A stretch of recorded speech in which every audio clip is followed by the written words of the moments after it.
Hi friends, మీరు చూస్తున్నారు SRJ మెక్ channel. ఇందులో మనకు కనిపిస్తున్నది యూనికాన్ బైక్. ఈ బైక్ చైన్ అయితే చూడండి, రెగ్యులర్గా చైన్ స్ప్రే యూస్ చేస్తూ ఉంటారు. రెగ్యులర్గా చైన్ స్ప్రే యూస్ చేస్తున్నా కొన్ని బైక్లకు అయితే సౌండ్ అయితే వస్తూ ఉంటుంది. అలా ఎందుకు వస్తుందంటే చైన్ స్ప్రే ఎండిపోయిన తర్వాత దుమ్ము అనేది ఎక్కువ పట్టేసి చైన్ లింక్లు అనేది అంత పర్ఫెక్ట్గా బెండ్ కావు చైన్ తిరుగుతున్నప్పుడు, అందువల్ల సౌండ్ వస్తూ ఉంటుంది. చాలామంది మేము చైన్ స్ప్రే యూస్ చేస్తున్నాం అయినా కూడా బైక్ సౌండ్ వస్తుంది అంటుంటారు.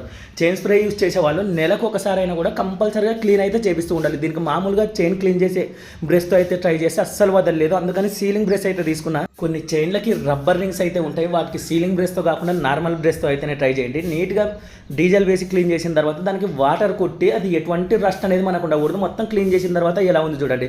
తర్వాత మళ్ళీ మనం ఎయిర్ కొట్టుకున్నామంటే ఎక్కడ కూడా నీళ్ళ తడి ఉండదు. నీళ్ళ తడి వింద మనం స్ప్రే కొట్టినా ఆయిల్ కొట్టినా నిలబడదు. కాబట్టి మనం నీటికి కడిగిన తర్వాత ఎయిర్ కొట్టి ఇప్పుడైతే స్ప్రే అయితే కొట్టడం జరిగింది. మీరు చైన్ స్ప్రే యూజ్ చేస్తూ ఉన్నారంటే నెలకు ఒకసారి లేదా ఒక నెలన్నరకు ఒకసారి అయినా నీట్గా క్లీన్ చేయించుకుంటేనే మనకి చైన్ అయితే లైఫ్ ఉంటుంది ఫ్రెండ్స్.